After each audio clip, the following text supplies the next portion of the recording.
सियावर रामचंद्र की जय, पवन सुत हनुमान की जय, उमापति महादेव की जय। जय सीताराम। श्रीमद् वाल्मीकि रामायण 98 सर्ग से 103 सर्ग का वर्णन किया जा रहा है। कृषातलम प्रविष्टायां वैदेह्यं सर्वानरा, चुकृशो साधु साध्वीति मुनियो राम सन्निधौ, दंडकाष्ठमष्टभ्य बाष्पव्याकुलिते क्षणा, अवाक्शिरादीन मना रामो यासि सुदुःखितः।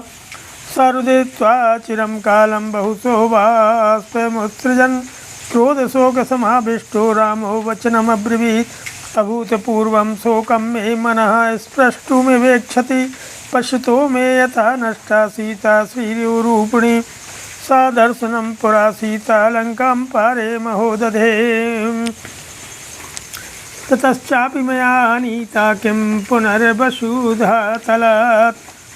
विदेह कुमारी सीता के रसातल में प्रवेश कर जाने पर श्री राम के समीप बैठे हुए संपूर्ण वानर एवं ऋषिमुनि कहने लगे, अरे साध्वी सीते, तुम धन्य हो।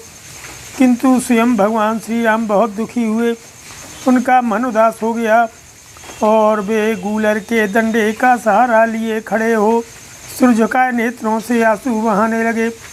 बहुत देर तक रो कर बारंबार आंसू बहाते हुए क्रोध और शोक से युक्त हो श्री रामचंद्र जी इस प्रकार बोले, आज मेरा मन अभूतपूर्व शोक में डूबना चाहता है, क्योंकि इस समय मेरी आँखों के सामने से मूर्तिमती लक्ष्मी के समान सीता दृश्य हो गई।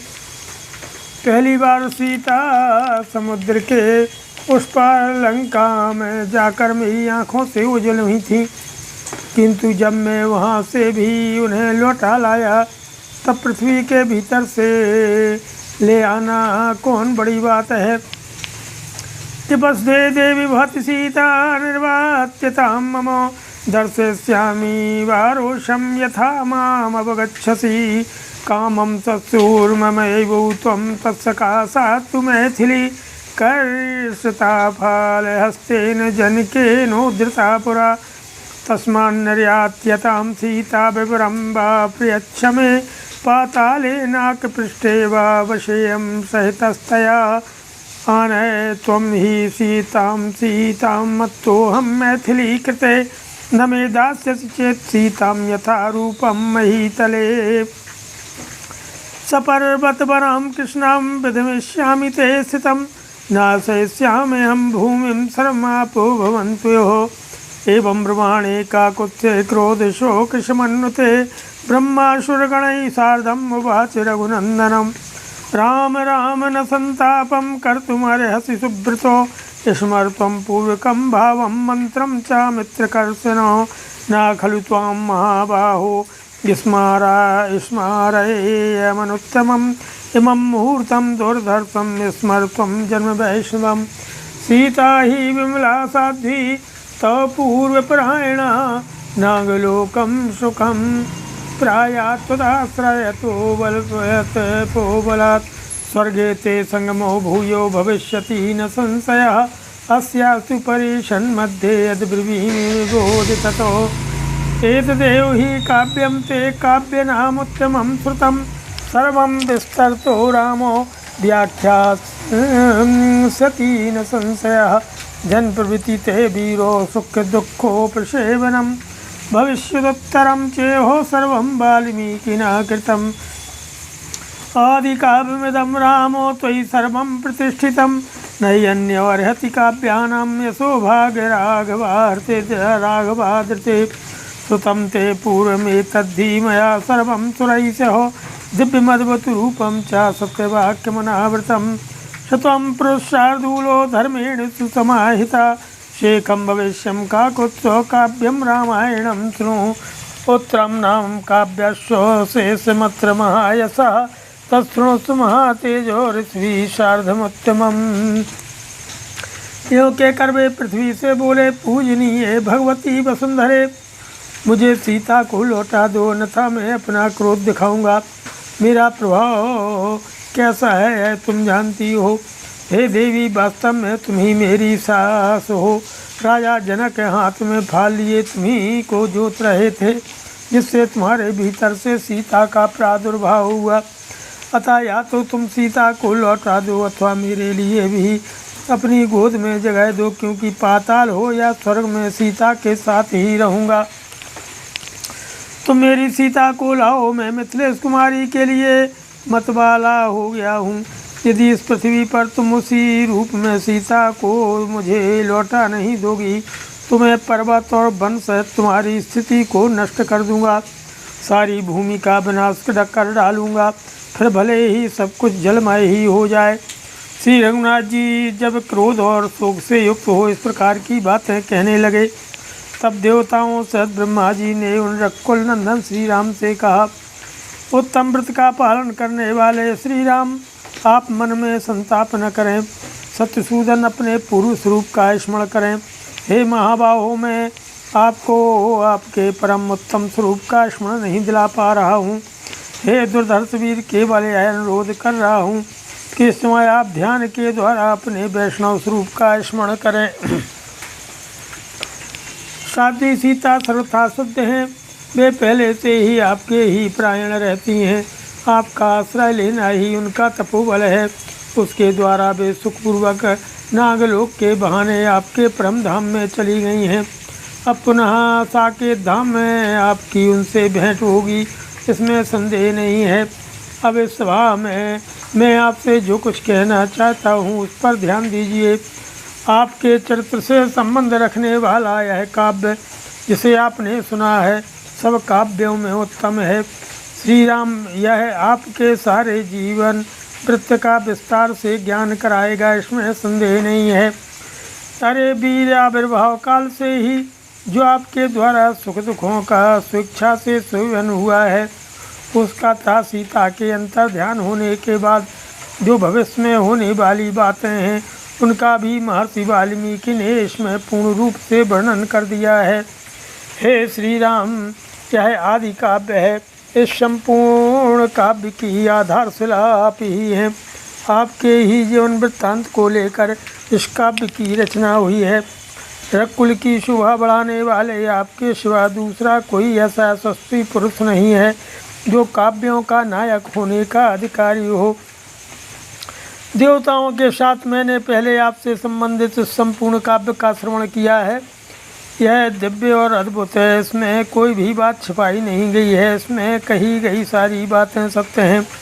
हे पुरुष सिंह रघुनंदन, आप धर्मपूर्वक एकाग्रचित हो भविष्य की घटनाओं से युक्त से इस रामायण काव्य को भी सुन लीजिए। महायशस्वी एवं महातेजस्वी श्री राम, इस काव्य के अंतिम भाग का नाम उत्तरकांड है। उस उत्तम भाग को आप ऋषियों के साथ सुनिए। न खल्वंशेन काकुत्स्थो श्रोतव्यमिदमुत्तमं परम ऋषिणा वीरत्वयो रघुनंदनो। एतावदुक्त्वा वचनं ब्रह्मा त्रिभुवनेश्वरः जगामि त्रिदिवं देवो देवैः स सबान्धवैः। ये च तत्र महात्मानः ऋषयो ब्राह्मलौकिका ब्रह्मणा समनुज्ञाता निवर्तन्ते महोजिषा। उत्तरं श्रोतुमनुषो भविष्यं यच्च राघवे। ततो रामः शुभां वाणीं देवदेवस्य भाषितां श्रुत्वा परं तेजस्वी वाल्मीकिमुपब्रवीत्। भगवन् श्रोतुमनुषा ऋषयो ब्रह्मलौकिका भविष्यदुत्तरं यन्मेषो भूतेषं प्रवर्तिताम्। एवं निश्चयं कृत्वा सम्प्रगृह्य कुशीलवौ तं जनौघं विसृज्यात् पर्णशालामुपागमत्। तामेव शोचिता सीता सा व्यतीता च सर्वरी। हे काकुत्स्थवीर रघुनंदन, आप सर्वोत्कृष्ट राजर्षि हैं, अतः पहले आपके ही यह उत्तम काव्य सुनना चाहिए, दूसरे कहो नहीं। इतना कहकर तीनों लोकों के स्वामी ब्रह्मा जी देवताओं एवं उनके बंधु बांधवों के साथ अपने लोक को चले गए। वहाँ जो ब्रह्मलोक में रहने वाले महातेजस्वी महात्मा ऋषि विद्यमान थे, वे ब्रह्मा जी की आज्ञा पाकर भावी वृत्तांत से युक्त उत्तरकांड को सुनने की इच्छा से लौट आए। इसके बाद देवाधिदेव ब्रह्मा जी की कही हुई उस वाणी को याद करके परम तेजस्वी श्री राम जी ने महर्षि वाल्मीकि से इस प्रकार कहा कि हे भगवान, ये ब्रह्म लोक के निवासी महर्षि मेरे भावी चरित्रों से युक्त उत्तराखंड का शेष अंश सुनना चाहते हैं, अतः कल सवेरे से ही इसका गान आरंभ हो जाना चाहिए। ऐसा निश्चय करके श्री रघुनाथ जी ने जन समुदाय को विदा कर दिया और कुश तथा लव को साथ लेकर वे अपनी पर्णशाला में आए।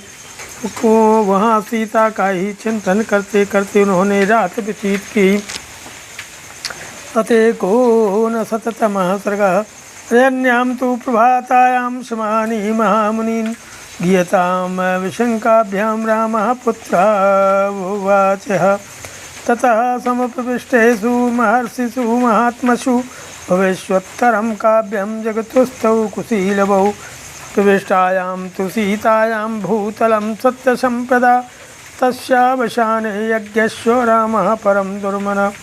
अपश्यमानो वैदेहीं मेने शून्यमिदं जगत् शोकेन परमायस्तु न शान्तिं मनसागमतो। विसृज्य पार्थिवान् सर्वान् ऋक्षवान् नरराक्षसान् जनौघं विप्रमुख्यानां वित्तपूर्वं विसृज्य च।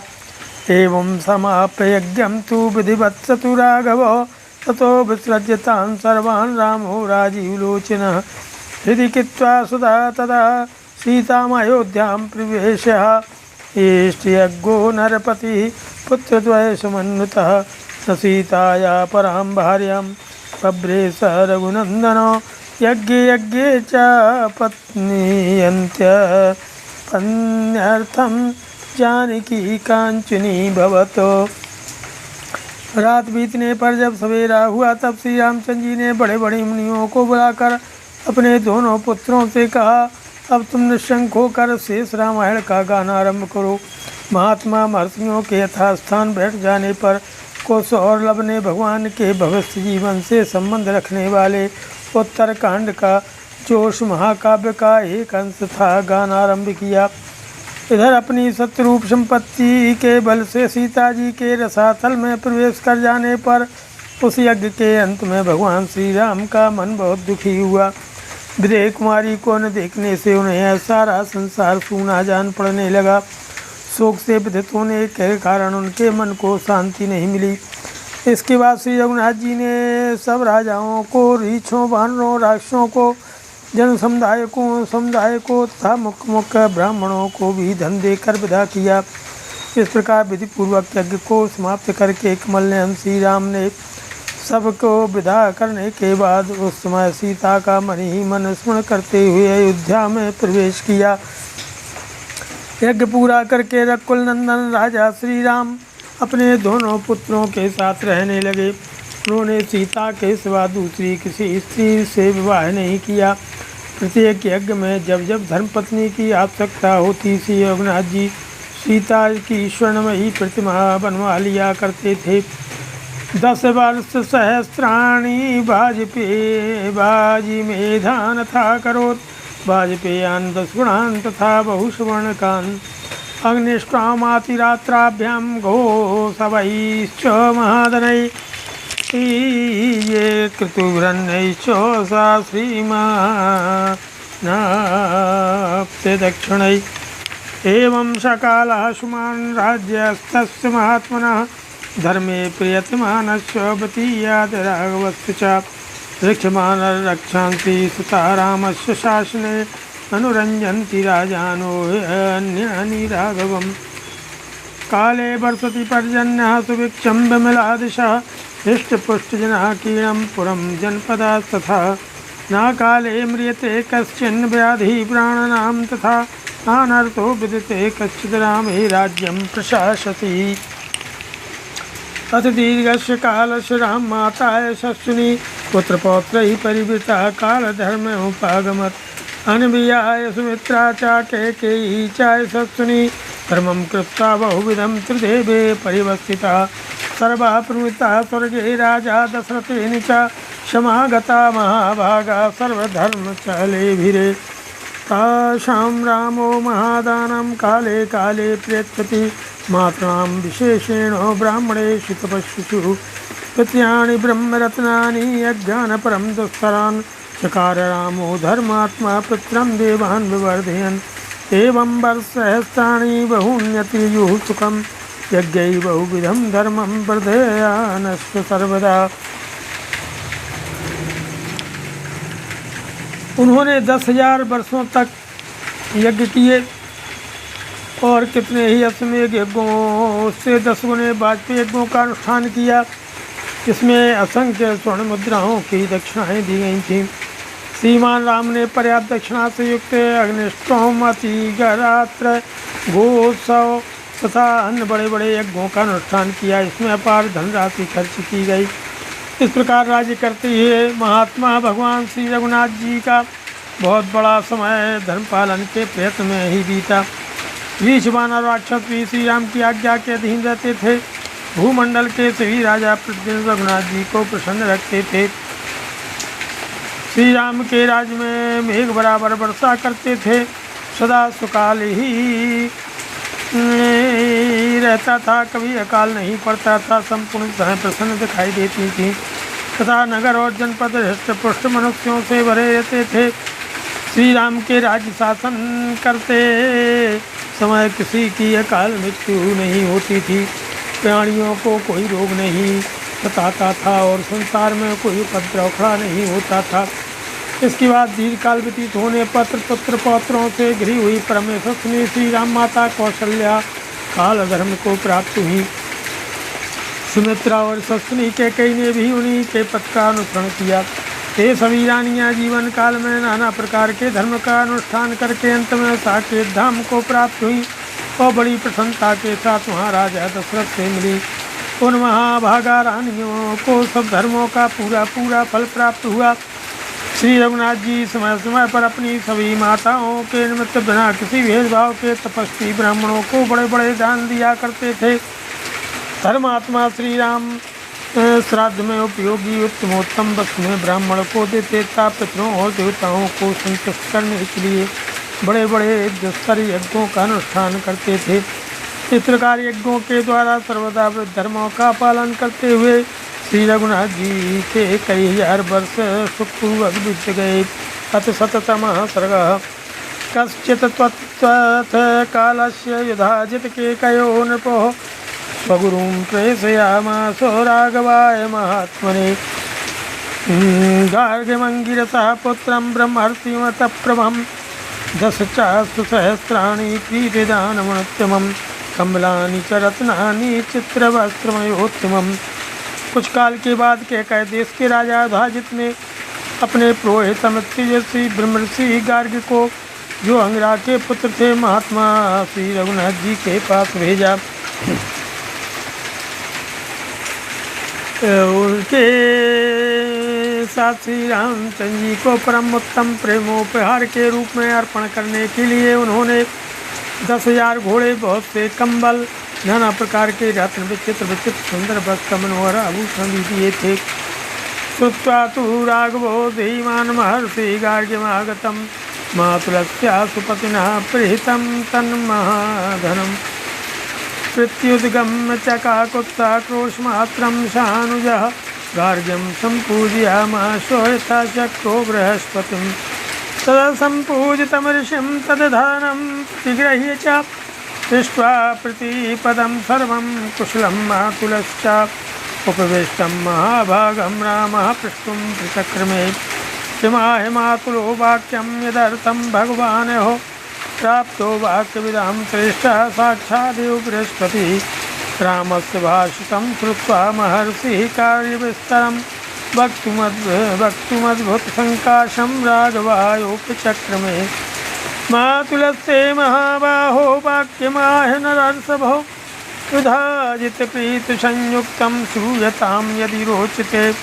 अयं गन्धर्वविषयः फलमूलोऽपि शोभितः सिन्धोरुभयतः पार्श्वे देशः परं शोभिनः तं च रक्षन्ति गन्धर्वाः सायुधायुधको विदा शैलूकस्य सुता वीरो तिस्रः कोट्यो महाबला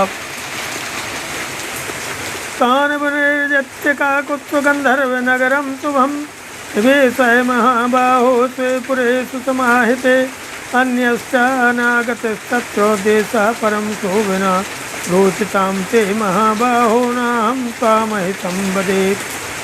तच्छ्रुत्वा राघवः प्रीतो महर्षैर्मातुलस्य च उवाच बाणमित्येवो भरतं चान्ववक्षतो। स्वब्रवीद राघवः प्रीतः साञ्जलिर्प्रग्रहो द्विजं इमौ कुमारौ तं देशं ब्रह्मर्षे विचिरिष्यत। भरतस्यात्मजौ वीरौ तच्छा पुष्कलयौ च मातुलेन सुगुप्तौ तु धर्मेण सुसमाहितौ। भरतं चाग्रतः कृत्वा कुमारौ सबलानुगौ निहत्य गन्धर्वसुतान् द्वे पुरे विभजिष्यत। निवेशते पुरवरे आत्मजौ सन्निवेश्य च आगमिष्यति मे भूया सकाशमतिधार्मिकः। ब्रह्मर्षिमेव मुक्त्वा तु भरतं सबलानुगम् आज्ञापयामास तदा कुमारौ चाभ्यसेचयतो। परम बुद्धिमान श्रीमान राघवेंद्र जी ने जब सुना कि मामा अश्वपति पुत्र सुधाजित्य भेजे हुए महर्षि गार्ग बहुमूल्य भेंट सामग्री लिए अयोध्या पधार रहे हैं, तो उन्होंने भाइयों के साथ एक फुट आगे बढ़कर उनकी अगवानी की। और जैसे इंद्र बृहस्पति की पूजा करते हैं उसी प्रकार महर्षि गार्ग का पूजन किया। इस प्रकार महर्षि का आदर सत्कार करके उस धन को ग्रहण करने के बाद उन्होंने उनका तथा मामा के घर का सारा कुशल समाचार पूछा। फिर जब वे महाभाग ब्रह्मर्षि सुंदर आसन पर विराजमान हो गए तब श्री राम ने उनसे इस प्रकार पूछना आरंभ किया। हे ब्रह्मर्षो, मेरे मामा ने क्या संदेश दिया है जिसके लिए साक्षात द्रौपदी के समान वाक्वेताओं में श्रेष्ठ पूज्यपाद महर्षि ने यहाँ पधारने का कष्ट किया है।